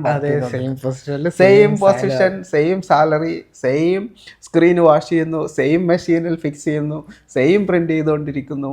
സാലറിയിൽ കൂടി എന്നാൽ ഒരു 50 ദിർഹംസ് കൂട്ടിയിട്ടുണ്ടാവും. അത് എനിക്ക് തോന്നുന്നത് അത് ഒരിക്കലും എന്താ പറയുക, വേറൊരാളുടെ മിസ്റ്റേക്ക് അല്ല, അയാളുടെ സ്വന്തം മിസ്റ്റേക്കാണ്. ഒരാൾ അതേ പൊസിഷനിൽ നിൽക്കേണ്ടത്, അത് ഇത്രയും വർഷം 12 വർഷം സെയിം പൊസിഷനിൽ സെയിം സാലറിയിൽ കഷ്ടപ്പെടുന്ന അയാളുടെ മിസ്റ്റേക്ക് തന്നെയാണ്, വേറെ ആരുടെ അല്ല. കാരണം നമ്മൾ വേണം മുമ്പോട്ട് ചിന്തിച്ചിട്ട് മുമ്പോട്ട് നീങ്ങാനായിട്ട്. അതായത് ഞാൻ മുന്നേ പറഞ്ഞിട്ടുണ്ട്, നമ്മുടേതായിട്ടുള്ളൊരു ഓൺ വിഷൻ ഇല്ലാത്തിടത്തോളം കാലം നമ്മൾ എവിടെ എത്തിപ്പെടില്ല. 100% ഒരു സമയത്തും അതിൻ്റെ ഏറ്റവും വലിയ ഉദാഹരണമാണ് അതായത് അവർ അതിലങ്ങ് ഒതുങ്ങിക്കൂടി അതിനകത്ത് അങ്ങ് എരിഞ്ഞമരുകയാണ് ചെയ്യുന്നത്. അതായത് നമ്മുടെ ലൈഫ് പടച്ചോൻ തന്നിട്ടുള്ള ഒരു ആയുസ്, ആ ആയുസ് നമുക്ക് വെറുതെ തന്നതല്ല. നമ്മൾ കുറേ അങ്ങോട്ടും ഇങ്ങോട്ടും നടന്നു, കുറേ ഒരു ഇലക്ട്രോണിക് ലൈഫ് എന്നൊക്കെ പറയുന്ന ഒരു ലൈഫിലാണ്, robotic life. Yes, exactly, robotic ലൈഫാണ്. അതായത് ആരോ കീ കൊടുത്തു വിട്ട മാതിരിയോ, അല്ലെങ്കിൽ കീ കൊടുത്തു വിട്ട് കഴിഞ്ഞാൽ എന്ത് സംഭവിക്കും, അതിങ്ങനെ പോവും. ആ കീ എപ്പോഴാണോ തീരുന്നത് അപ്പോൾ അതവിടെ സ്റ്റോപ്പ് ആവും. അതേ ലൈഫാണ് ഇത്തരം ആളുകളിൽ സംഭവിച്ചുകൊണ്ടിരിക്കുന്നത്. അതായത് ഞാൻ 2011 വന്ന സമയത്ത് കണ്ട അതേ പൊസിഷനിൽ അവൻ ഇപ്പോഴും നിൽക്കുന്നുണ്ടെങ്കിൽ അവന് ആ ഒരു ചട്ടക്കൂടിനുള്ളിൽ ഇത്ര രൂപ സാലറി കിട്ടുന്നുണ്ട്, അതിൽ നിന്ന് ഇത്ര പെർസെൻറ്റേജ് ഞാൻ നാട്ടിലേക്ക് അയക്കുന്നു, ഇത്ര പെർസെൻറ്റേജ് അവന് ഫുഡിന് എടുക്കുന്നു, ബാക്കി ഒരു 10-20 ദിർഹംസ് ചിലപ്പോൾ ഒരു ചായ കുടിക്കാനോ എന്തിനോ മാറ്റി വെക്കുന്നു. അതോടുകൂടി അവൻ്റെ ആ മാസത്തെ ബഡ്ജറ്റ് തീർന്നു. പിന്നെ അടുത്ത മാസത്തെ സാലറിക്ക് വേണ്ടിയിട്ട് വെയിറ്റ് ചെയ്യുന്നു. അതിൽ നിന്ന് ചിലപ്പോൾ അഡ്വാൻസ് എടുത്തിട്ടുണ്ടാവും. അഡ്വാൻസ് എടുത്തിട്ടുണ്ടെങ്കിൽ പിന്നെ സാലറി വാങ്ങുമ്പോൾ ആ എമൗണ്ട് കുറച്ചിട്ടാണ് കിട്ടുക. അപ്പം പിന്നെ അടുത്ത കാൽക്കുലേഷൻ പാളി. അതായത് ഈ കാൽക്കുലേഷൻ എന്ന് പറഞ്ഞാൽ ഇതേ ഉള്ളൂ, വീട്ടിലേക്ക് ഇത്ര രൂപ അയക്കണം, ബാക്കിയുള്ള പൈസ കൊണ്ട് കള്ളു കുടിക്കണം, സിഗരറ്റ് വലിക്കണം, അല്ലെങ്കിൽ ചായ കുടിക്കണം, ബാക്കിയുള്ള കുറച്ച് പൈസ കൊണ്ട് റൂം റെന്റ് കൊടുക്കണം. ആ ബഡ്ജറ്റ് പിന്നെ അപ്പോൾ എന്ത് സംഭവിക്കുന്നു, ഈ കുറഞ്ഞ പൈസ വേറൊരുത്തനോട് കടം വാങ്ങും. ഈ കടം വാങ്ങണ അതിനേക്കാൾ വലിയ പിടുത്തം വിട്ടോലായിരിക്കും. അവനും ഇതേ റോബോട്ടിക് ലൈഫ് ജീവിക്കുന്ന ഒരു മനുഷ്യനായിരിക്കും. അപ്പം എന്താവും, ഇവൻ്റെ അടുത്ത് നിന്ന് കടം വാങ്ങും. അതിനുശേഷം പിന്നെ കുറച്ച് ദിവസം കഴിയുമ്പോഴത്തേന് അവന് ഈ വാങ്ങിയ ആരുടെ നിന്നാണോ വാങ്ങിയത് അവൻ ചോദിക്കാൻ വരും. അപ്പം പിന്നെ അവന് കൊടുക്കാൻ പൈസ ഉണ്ടാവില്ല. അപ്പോൾ വീണ്ടും വേറൊരുത്തൻ്റെ നിന്ന് കടം വാങ്ങും. അങ്ങനെ സൈക്ലിക് ആയിട്ട് മനസമാധാനം എന്ന് പറയുന്ന ഒരു സംഭവം ഇല്ലാതെ ലൈഫ് മുഴുവൻ ഒരു റോബോട്ടിക് ലൈഫ് ജീവിച്ച് അവസാനം ഇരിഞ്ഞടങ്ങുന്ന ഒരുപാട്, ഇത് ഞാനിപ്പോൾ പറഞ്ഞ ഈ ഒരാൾ ഇപ്പോഴും ജീവിച്ചിരിക്കുന്ന ഒരു മനുഷ്യനാട്ടോ. കഴിഞ്ഞ ദിവസം നമ്മൾ പോയപ്പോൾ കഴിഞ്ഞ ദിവസം ഞാൻ സാധനം എടുക്കാൻ പോയപ്പോൾ ഞാൻ ഇവന് കറക്റ്റ് കാണിച്ചു കൊടുത്ത ഇതാ ഞാൻ അന്ന് ആകെ ആള് എന്ന് പറഞ്ഞിട്ട്. അപ്പം എനിക്ക് അവരോട് ഞാൻ ഭയങ്കര സംഭവമാണെന്ന് അങ്ങനെയൊന്നുമല്ല പറയുന്നത്. എനിക്ക് അവനോട് സഹതാപവും ഇങ്ങനത്തെ എല്ലാവരും കാണുമ്പോൾ സത്യം പറഞ്ഞാൽ ഉള്ളിൽ സങ്കടമാണ്. അത് അവരുടെ മിസ്റ്റേക്കാണ്. അവർ ചിന്തിക്കാത്തത്, അവർ മുമ്പോട്ട് പോകാത്തതും, അവരെ ലിമിറ്റ് ചെയ്ത് പിടിക്കുന്നതും അവരുടെ മിസ്റ്റേക്കാണ്. സോ പക്ഷേ നമുക്കൊരു സഹതാപമുണ്ട്. ബിക്കോസ് ദൈവം നമുക്ക് ആ ചിന്തിക്കാനുള്ള ആ ഒരു വഴി ഒരുക്കി തന്നു. ഒരുപക്ഷെ അത് ദൈവത്തിൻ്റെതായിരിക്കും, ഒരുപക്ഷെ നമ്മുടെ കഴിവായിരിക്കാം. ബട്ട് അവനത് അതിലോട്ടെത്തി. നമുക്ക് എല്ലാ കാര്യവും ഒരാളെ ഫോഴ്സ് ചെയ്യാൻ പറ്റില്ല. ഓക്കെ, നമുക്ക് വേണമെങ്കിൽ ഫുഡ് ഒരാൾ മുമ്പിൽ എടുത്ത് വെക്കാൻ പറ്റും, പക്ഷേ അവന് വാരി കൊടുക്കാനും പറ്റും. വാരി കൊടുത്തിട്ട് ചവയ്ക്കാനൊക്കെ പഠിപ്പിക്കാൻ ഒരിക്കലും പറ്റില്ല. ഐ മീൻ ഉദാഹരണം വന്നാണ് ഇപ്പം തന്നെ ഇവൻ ഇങ്ങനെ ഒരു സൈക്കിളിൽ ജീവിക്കുന്നത് അവനെ പറഞ്ഞ് പറ്റിച്ചതാണ്. അതായത് ഇതാണ് ഹാപ്പിനെസ്, ഇതാണ് സന്തോഷം. Life is all about finding your happiness. Life is all about just doing the same thing for every day for the rest of your life എന്നൊക്കെ ഒരുപാട് ആൾക്കാർ പറഞ്ഞ് അവരുടെ മൈൻഡിൽ ഫിക്സാക്കി വെച്ച് കൊടുക്കുന്നതാണ്. ഓക്കെ, സോ നിങ്ങൾ എന്തിനാണ് ഈ പേടിക്കുന്നത്? നമ്മൾ ലൈഫിൽ വന്നത് എനിക്ക് തോന്നുന്നില്ല ജസ്റ്റ് സന്തോഷമായിട്ട് ജീവിച്ച് സന്തോഷമായിട്ട് മരിക്കാനല്ല. കുറേ ഇമോഷൻസ്, ഒരുപാട് കാര്യങ്ങൾ അനുഭവിക്കാൻ ദൈവം ഇവിടെ വെച്ചിട്ടുണ്ട്. അതൊക്കെ അനുഭവിക്കാനുള്ളതല്ലേ. ഇന്ന് ഞാനിപ്പോൾ ചിരിച്ചുകൊണ്ടിരിക്കുന്നത്, നാളെ ചിലപ്പോൾ എനിക്ക് വേണ്ടപ്പെട്ട ആരെയും മരിച്ചിട്ട് ഞാൻ കരയുണ്ടാവും. അല്ലെങ്കിൽ നാളെ നമ്മളെ കമ്പനി പൊട്ടി പാളീസായിട്ട് ഞാൻ റോട്ടിലിറങ്ങിയിട്ട് വീണ്ടും ഒന്നാൾ. So life is all about experiencing more emotions, experiencing more people, experiencing more things. എന്തിനാണ് നമ്മൾ അതിലോട്ട് കടക്കാതെ എനിക്കിവിടെ ഒതുങ്ങിക്കൂടി നിൽക്കണം എന്ന് ചിന്തിക്കുന്നത്?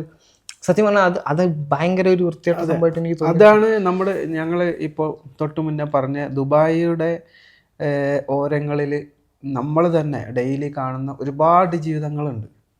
അവരെല്ലാം ഇത്തരം പാഷൻ ഇല്ലാത്ത, അതായത് ഞാൻ നേരത്തെ സ്റ്റാർട്ടിങ്ങിൽ പറഞ്ഞില്ലേ ദുബായിയുടെ വീക്ഷണം എന്ന് പറഞ്ഞിട്ട്, ദുബായിയുടെ ഭരണാധികാരികൾക്ക് അത്ര വീക്ഷണം ഉണ്ടായതുകൊണ്ടാണ് ഇവിടെ ഈ മരുഭൂമിയിൽ ഇത്രയും വലിയ ബിൽഡിങ്സും കോടികളുടെ ഏറ്റവും വലിയ ഹോട്ടൽസ് എല്ലാം ഇങ്ങോട്ട് വരുന്നതും ദുബായിനെ വീണ്ടും വീണ്ടും ബൂമാക്കിക്കൊണ്ടിരിക്കുന്നതെല്ലാം അവരുടെ വിഷൻ ഉള്ളത് കൊണ്ടാണ്.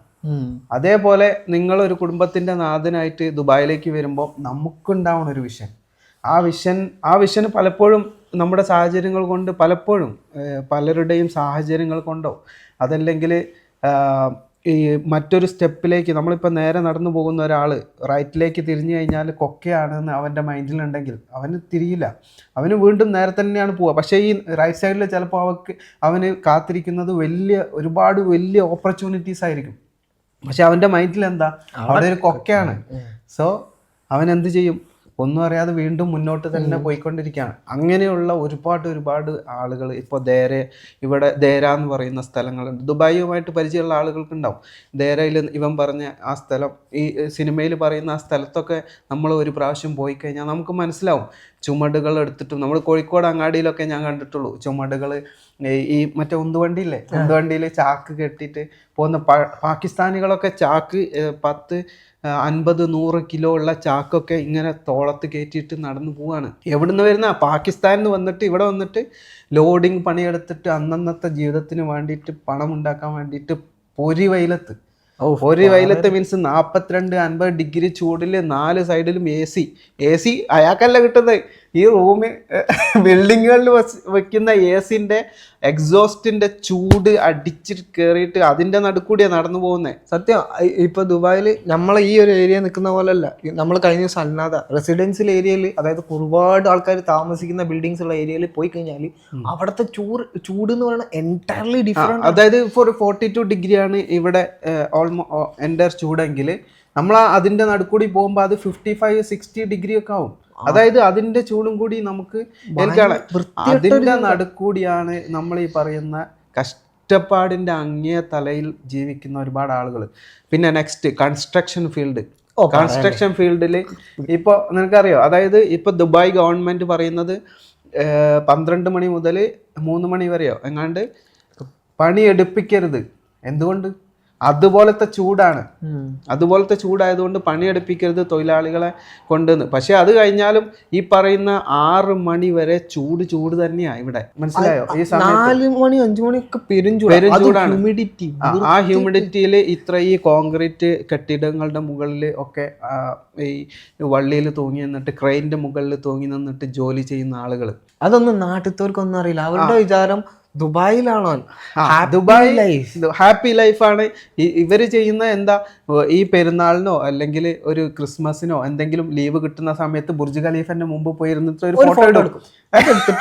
ഒരു ബുർജ് അൽ അറബിന്റെ മുമ്പിൽ നിന്നോ ബുർജ് ഖലീഫയുടെ മുന്നിൽ നിന്നോ ഒക്കെ ഒരു ഫോട്ടോ എടുത്തിടും. അപ്പൊ നമ്മുടെ നാട്ടുകാരുടെ വിചാരം എന്താ, ഭയങ്കര സെറ്റപ്പ് പൊളിച്ചടുക്കി. ഇല്ല, അതിൻ്റെ അപ്പുറത്ത് ഒരുപാട് പിന്നാമ്പുറ കാഴ്ചകൾ ഞങ്ങൾ നേരിട്ട് കാണുന്നതുണ്ട്.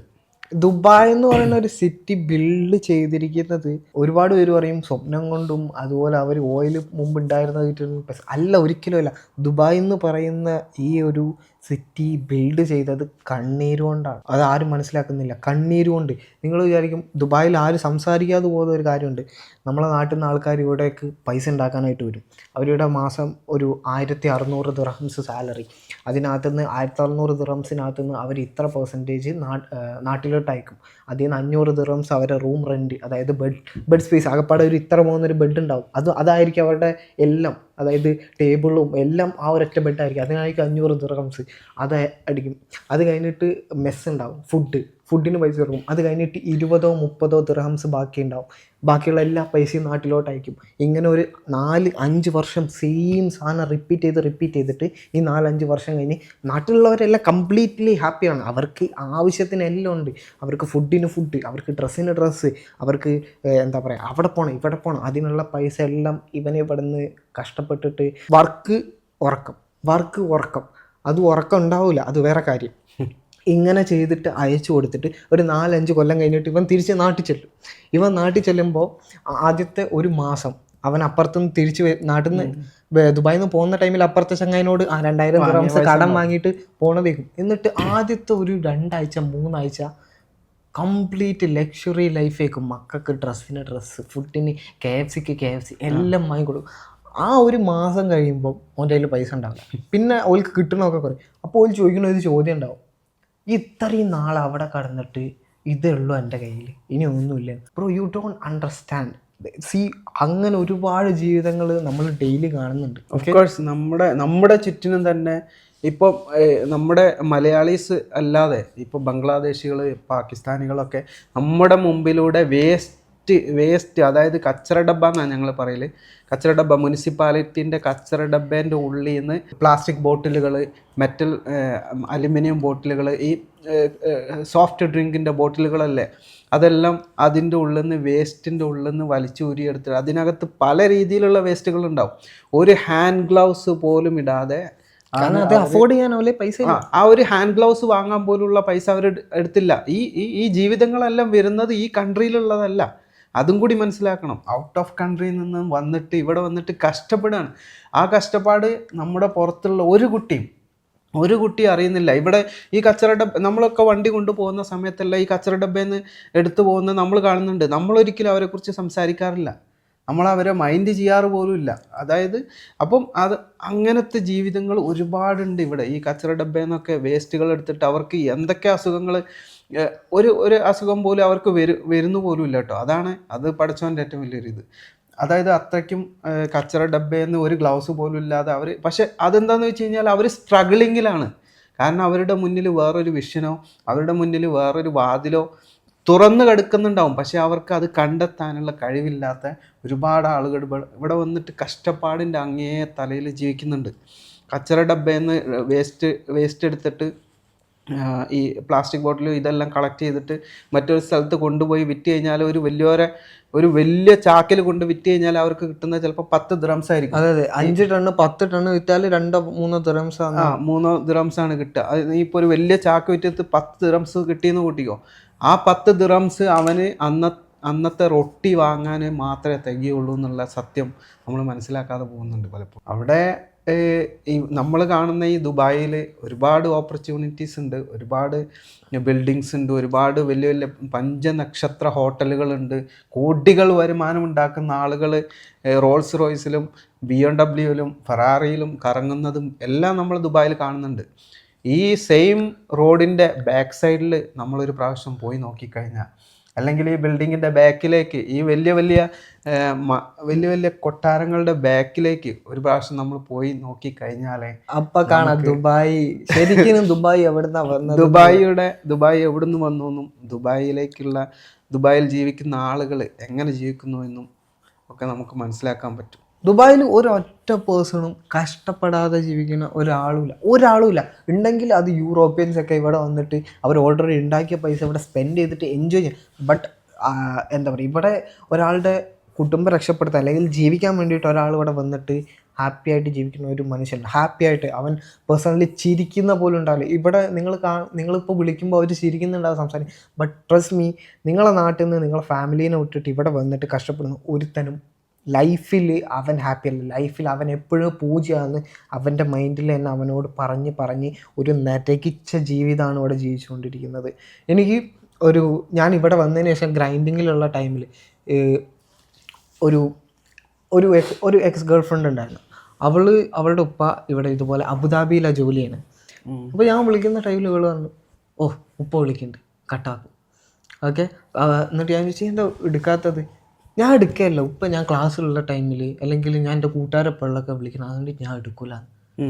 ട്രസ്റ്റ് മീ, ഞാൻ അത് കട്ട് ചെയ്തു. പിന്നെ ഞാൻ ഇന്നേ വരെ അവളോട് സംസാരിച്ചിട്ടില്ല. ബിക്കോസ് ഈ നാട്ടിൽ പുറം രാജ്യത്ത് ഒരുത്തൻ നാട്ടിലുള്ള ഒരാളുടെ അവർ നല്ല വസ്ത്രം ഇടണം, അവർ നല്ല ഫുഡ് കഴിക്കണം, അവർക്ക് നല്ല ജീവിതം വേണമെന്ന് വെച്ചിട്ട് നരകിച്ച് സ്വന്തം എല്ല് മുറിച്ച് പണിയെടുക്കുമ്പോൾ ഇങ്ങനെ ഒരാളും പെരുമാറാൻ പാടില്ല. അങ്ങനെ പെരുമാറുന്നുണ്ടെങ്കിൽ അവർ നല്ല രീതിക്കല്ല വളർന്നിട്ടുള്ളത്. ഇപ്പം തന്നെ എല്ലാവരും ഞങ്ങളെ രണ്ടുപേരും കാണുമ്പോൾ വിചാരിക്കും ഞങ്ങൾ രണ്ടുപേരും ഹാപ്പിയാണ്, ഞങ്ങൾ രണ്ടുപേരും നല്ല ലൈഫ് ബ്യൂട്ടിഫുൾ, ലൈക്ക് നല്ല കസാര ഇരുന്നിട്ട് വീഡിയോ ഇടുന്ന ഇവിടെ ചിലക്കുകയാണ്. ബ്രോ ട്രസ്റ്റ് മീ, കഴിഞ്ഞ 1.5 കൊല്ലം ഞങ്ങൾ രാത്രി 3-4 മണിക്ക് കമ്പനിയിൽ കിടന്നുറങ്ങിയിട്ട് രാവിലെ 7 മണിക്ക് പിന്നെ എണീറ്റിരുന്നിട്ട് വർക്ക് ചെയ്തിട്ടുള്ള ആൾക്കാരാണ്. അതുകൊണ്ടാണ് ഞങ്ങളിപ്പോൾ ഇവിടെ ഇരുന്നിട്ട് ഈ കൊണയടിക്കുന്നത്. ഞങ്ങളും ഇപ്പോഴും നമ്മൾ അങ്ങനെ തന്നെയാണ്, നമുക്കതിൽ മാറ്റം. ബിക്കോസ് ഞങ്ങളെ ലൈഫ് അതാണ്. ഞങ്ങൾ ചത്താലും നമ്മുടെ ഫാമിലി ഹാപ്പി ആയിട്ട് ജീവിക്കണം. അത് തന്നെയാണ് ഇവിടെയുള്ള എല്ലാ മലയാളീസും. എല്ലാവരുടെയും വിചാരം ഓക്കെ ഞങ്ങൾ ഭയങ്കര എന്താ കാറുണ്ട് പുറത്ത് പോകണം പുതിയ bro build this shit brick ഒരു സിനിമയുള്ള ഡയലോഗാണ്, I build this shit brick by brick. അത് തന്നെയാണ് എല്ലാവരും ഇതുപോലെ തന്നെയാണ്. ദുബായിൽ നിങ്ങൾ ഒരാൾ ഹാപ്പി ആയിട്ടിരിക്കുന്നുണ്ട്, ട്രസ്റ്റ് മീ, ഹീസ് ലൈഫ്. ഇപ്പോൾ കഴിഞ്ഞ ദിവസം ഞാൻ എൻ്റെ വണ്ടീൻ്റെ പാർട്സ് എടുക്കാൻ വേണ്ടിയിട്ട് ഷാർജ ഇൻഡസ്ട്രിയൽ ഏരിയ 6 എന്ന് പറയുന്ന സ്ഥലമുണ്ട്, വണ്ടികളുടെ പാർട്സുകൾ കിട്ടുന്ന സ്ഥലം. അവിടേക്ക് പോയി കഴിഞ്ഞപ്പോൾ ഞാൻ ഏതോ ഒരു എന്താ പറയുക, അതായത് കംപ്ലീറ്റ് കരിപുരണ്ട ജീവിതങ്ങൾ എന്നൊക്കെ പറയില്ലേ, കംപ്ലീറ്റ് കരിപുരണ്ട ജീവിതങ്ങൾ. പാകിസ്ഥാനികളുണ്ട്, ഇന്ത്യൻസ് ഉണ്ട്, ബംഗ്ലാദേശികളുണ്ട്, ശ്രീലങ്കൻസ് ഉണ്ട്, അങ്ങനെ ഒരുവിധം ഈ ഒരു രാജ്യക്കാർ. അവിടെ കാണുന്ന എന്താണെന്ന് വെച്ച് കഴിഞ്ഞാൽ ഓടുകയാണ് ആളുകൾ. അതായത് ഇപ്പം ഒരു മിസ്രിയോ അല്ലെങ്കിൽ ഒരു അറബിയോ അല്ലെങ്കിൽ എന്നെ പോലുള്ള ആരെങ്കിലും ഒരു പാർട്സ് എടുക്കാൻ ഒരു വണ്ടീൻ്റെ ഇപ്പോൾ ഫോർ എക്സാമ്പിൾ പറയാം, ഒരു വണ്ടീൻ്റെ ബാക്ക് ലൈറ്റ് പൊട്ടി, ഓക്കെ, അത് എടുക്കാൻ വേണ്ടിയിട്ട് ചെല്ലാന്ന് കൂട്ടിക്കോ. അപ്പം ഈ ഏതെങ്കിലും ഒരു കടയിൽ നമ്മൾ കയറി, അതായത് ഒരുപാട് ഷോപ്പുകളുണ്ട്. ഷോപ്പ് മീൻസ് കംപ്ലീറ്റ് കരി പുരണ്ട സ്ഥലങ്ങളാട്ടോ, അതായത് ഫുൾ സ്പെയർ പാർട്സ് ആണ്. അപ്പം അതിൻ്റെ ഉള്ളിലൂടെ ഇവിടെ നിരോധിച്ച ബൈക്ക് ഉണ്ട്, മംനു എന്നാ പറയാ, അതായത് നിരോധിച്ച ഒരു ബൈക്ക് ഉണ്ട് ഇവിടെ. അപ്പം അത് പോലീസിനൊക്കെ കണ്ടു കഴിഞ്ഞാൽ ഇവരെന്താ ചെയ്യുക വെച്ച് കഴിഞ്ഞാൽ ഈ ബൈക്ക് അവിടെ ഇട്ടിട്ട് ഓടും, ഓടുക ചെയ്യുക. അത് എന്നിട്ട് അപ്പുറത്തുനിന്ന് വേറെ എവിടുന്നെങ്കിലും 50 ദിർഹംസോ 100 ദിർഹംസോ ഒക്കെ കൊടുത്തിട്ട് വീണ്ടും വാങ്ങും, വീണ്ടും. അതായത് ഇവരുടെ ഉപജീവന മാർഗം പോകുന്നത് ഈ വണ്ടിമേലാണ്. അതായത് ഞാൻ പറഞ്ഞു വന്നത് നേരത്തെ, അതായത് ഇപ്പോൾ എനിക്കൊരു വണ്ടീൻ്റെ ലൈറ്റ് വാങ്ങണം എന്നുണ്ടെങ്കിൽ ഇപ്പം നമ്മൾ ഷോപ്പിൽ കയറി അവിടെ ആ ലൈറ്റ് ഇല്ല എങ്കിൽ അവർ അതില്ല എന്ന് പറയൂല, നേരെ പുറകിലൂടെ ഈ പറയുന്ന സെയിം ബൈക്ക് എടുത്തിട്ട് ഒരു പച്ചനെ വിടുകയാണ് ബാക്കിലൂടെ. പച്ച മീൻസ് പാകിസ്ഥാനി കേട്ടോ, ഞങ്ങൾ പച്ചകൾ എന്നാണ്. അപ്പം ഒരു പച്ചേനെ ബാക്കിലൂടെ വിടും, എന്നിട്ട് ഇവൻ ഓടുകയാണ് വണ്ടിയും കൊണ്ട് 100 വിടും. ഇതെവിടെയാണോ ഉള്ളത് അവിടെ പോയിട്ട് ഈ സാധനം വാങ്ങിക്കൊണ്ടുവന്നിട്ട് നമുക്ക് തരും. എന്നിട്ട് അവന് അതിൽ കിട്ടുന്ന ലാഭം എത്രയെന്ന് അറിയോ? മാക്സിമം പോയാൽ 5 രൂപ, 5 ദിർഹംസ്. 5 ദിർഹംസിന് വേണ്ടി ഇവൻ ഓടുകയാണ്. പൊരി വെയിലത്ത് 5 ദിർഹംസ് കിട്ടാൻ വേണ്ടിയിട്ട് ഒരു കസ്റ്റമർ അടുത്ത് നിന്ന് ഒരു 5 ദിർഹംസ് കിട്ടാൻ വേണ്ടി നമ്മൾ 10 ലൈനിയാർഡ് അടിച്ചാൽ കിട്ടും. ഈ AC ഇരുന്നിട്ട് ഒരു 10 ലൈനിയാർഡ് അടിച്ചാൽ നമുക്ക് എത്ര ദിർഹംസ് കിട്ടും? 60 ദിർഹംസ് മിനിമം. 10 വെറും അരമണിക്കൂറിൻ്റെ ഉള്ളിൽ നമുക്ക് ക്രിയേറ്റ് ചെയ്യാൻ പറ്റും, അൽഹംദുലില്ലാ. പക്ഷേ ഈ ഒരു വെറും ഒരു 5 ദിർഹംസ് ഒരു ചായയും കടിയും കുടിക്കാനുള്ള പൈസക്ക് വേണ്ടിയിട്ട് അവന് പുറകിലൂടെ ഇറങ്ങി ഓടുകയാണ് ഈ കരി പുരണ്ട്. അതും ഇത് വൺ ടൈമുള്ള അവസ്ഥ അല്ല കേട്ടോ, രാവിലെ മുതൽ ഡെയിലി ചെയ്തുകൊണ്ടിരിക്കുന്ന കാര്യമാണ്. എന്നിട്ട് വൈകുന്നേരം ആകുമ്പോഴത്തേന് അവന് കിട്ടുന്നത് ചിലപ്പം ഒരു 50 ദിർഹംസ് കിട്ടുമായിരിക്കും, അല്ലെങ്കിൽ ഒരു 70 ദിർഹംസ് കിട്ടുമായിരിക്കും. അത് വെച്ചിട്ടാണ് അവരുടെ ജീവിതം മുന്നോട്ട് കൊണ്ടുപോകുന്നത്. അതിൽ നിന്നാണ് അവരുടെ വീട്ടുകാരെ സന്തോഷിപ്പിക്കുന്നതും. അതുപോലെ ഒരുപാട് ജീവിതങ്ങൾ. Cafeteria means hotels. ഹോട്ടല് വലിയ ഹോട്ടലല്ല, അല്ലാത്ത ചെറിയ ചായക്കടകളില്ലേ, അതിനാണ് കഫ്തീരിയ എന്ന് പറയുക. ഈ കഫത്തീരിയ എന്നാണ് ഇവിടെ പറയുക. സൗദിയിലൊക്കെ പക്കാല എന്നൊക്കെ പറയും. അവിടെയൊക്കെ ജോലി ചെയ്യുന്ന ആളുകൾ 16 മണിക്കൂർ ഇരുന്നിട്ട് ജോലി ചെയ്യാണ്. 16 മണിക്കൂർ. അതിൽ നിന്ന് അവർക്ക് കിട്ടുന്നത് ഒരു പക്ഷേ ഫുഡ് കിട്ടുന്നുണ്ട്, അക്കോമഡേഷൻ. ഫുഡിൽ ഒരു ലിമിറ്റ് കഴിഞ്ഞാൽ അവർ കഴിക്കേണ്ട ആള് വരും.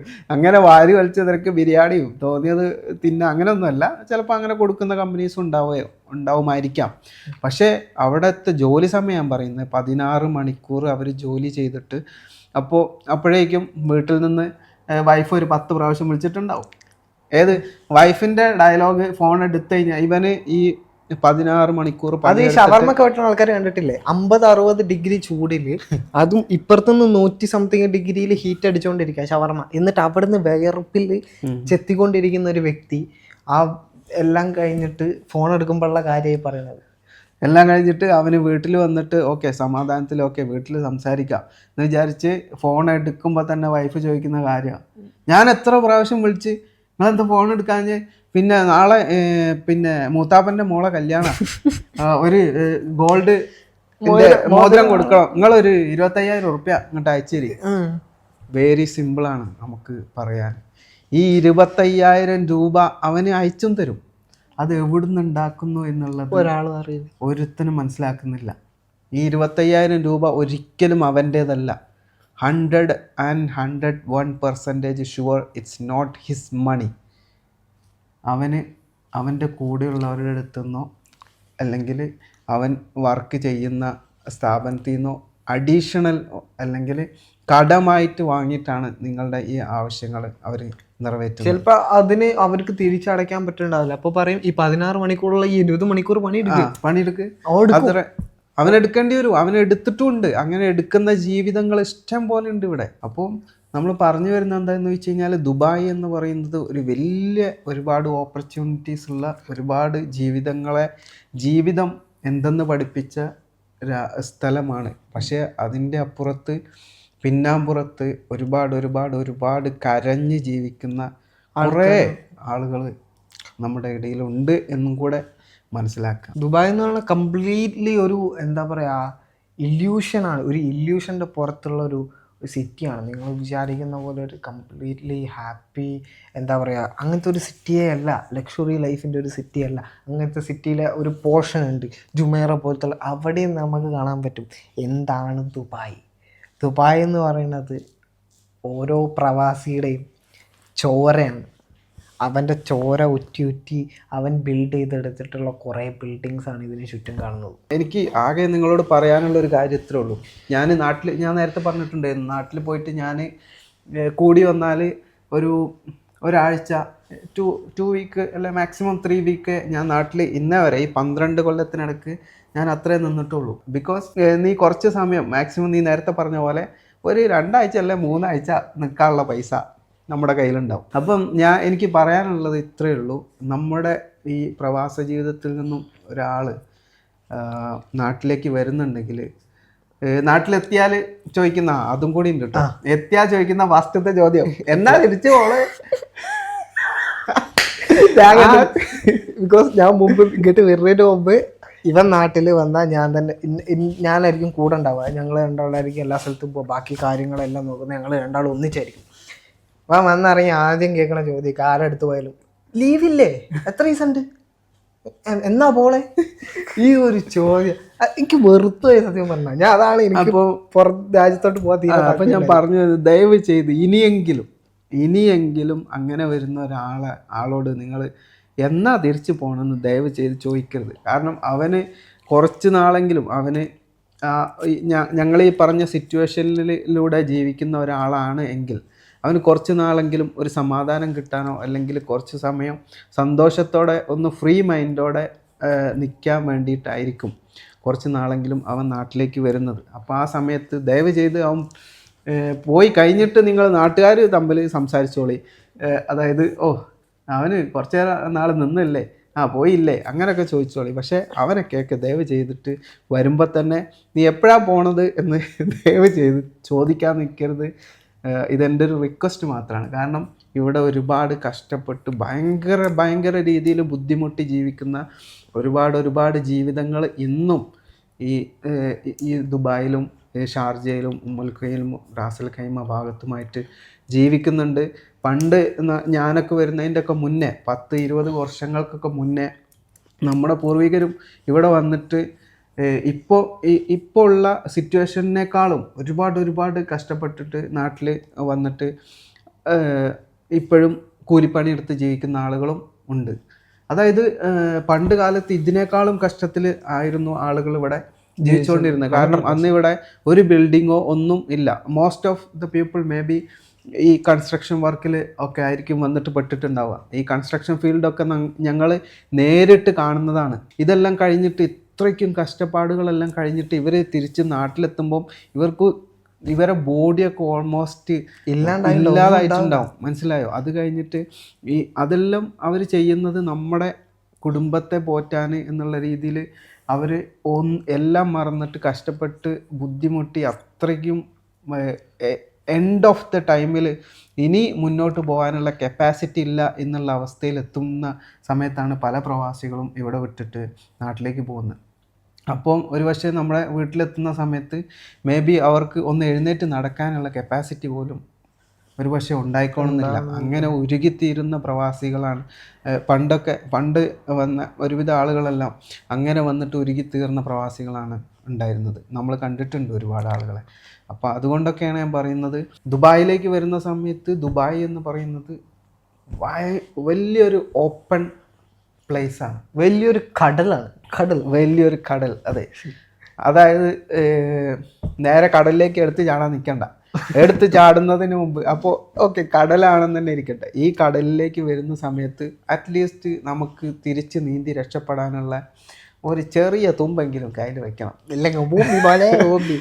അതുകൊണ്ടാണ് ഇപ്പൊ ദുബായ് ഗവൺമെന്റ് പറയുന്നത് ഇങ്ങോട്ട് കയറി വരുമ്പോൾ മിനിമം 5000 ദിർഹംസ് കയ്യിൽ വെക്കണം. ഇങ്ങോട്ട് വിസ കിട്ടില്ല, വിസ കിട്ടില്ല, വിസിറ്റ് കിട്ടില്ല. ട്രസ്റ്റ് മീ, ഈ പറയുന്ന എല്ലാം ബിൽഡ് ചെയ്തിരിക്കുന്നത് എല്ലാം കള്ളങ്ങളുടെയും മാനിപ്പുലേഷൻ്റെയും പുറത്താണ്. ഇപ്പോൾ ഉദാഹരണത്തിന് ഞങ്ങൾ രണ്ടാളും ഒരു കമ്പനിയുടെ ഓണേഴ്സാണ്. ഞങ്ങൾ അതിനകത്ത് എന്തൊക്കെ തോന്നിയാസം കാണിക്കേണ്ടതെന്ന് നമുക്കറിയാം. കാരണം ഞാൻ ഒരാൾക്ക് പൈസ കൊടുക്കുന്നു, അല്ലെങ്കിൽ എൻ്റെ എംപ്ലോയിന് പൈസ കൊടുക്കുന്നു, അവൻ എൻ്റെ അണ്ടറിൽ ഇത്ര ടൈം വർക്ക് ചെയ്യാനാണ്, അവനെ ഞാനിങ്ങ് മേടിക്കുകയാണ്. മുമ്പ് പഴമക്കാർ പറയുന്ന പോലെ പൈസ കൊടുത്തിട്ട് അടിമകളെ മേടിക്കുന്ന പോലെയാണ് ഈ കാണുന്ന ഈ ലോകം കംപ്ലീറ്റ് ബിൽഡ് ചെയ്തിരിക്കുന്നത്. സോ ഞാൻ അവന് ഇത്രയും പൈസ കൊടുക്കുന്നു, അവൻ ഇങ്ങോട്ട് വരുന്നു. സോ ഇതിനകത്ത് തന്നെ ഒരുപാട് കളികൾ നടക്കുന്നുണ്ട്. നിങ്ങൾ കുറച്ചെങ്കിലും ബുദ്ധി യൂസ് ചെയ്യാതെ ദുബായിക്ക് വന്ന ഓമ്പി. ബിക്കോസ് ഞങ്ങൾ തന്നെ ഇപ്പോൾ നമ്മൾ മാസം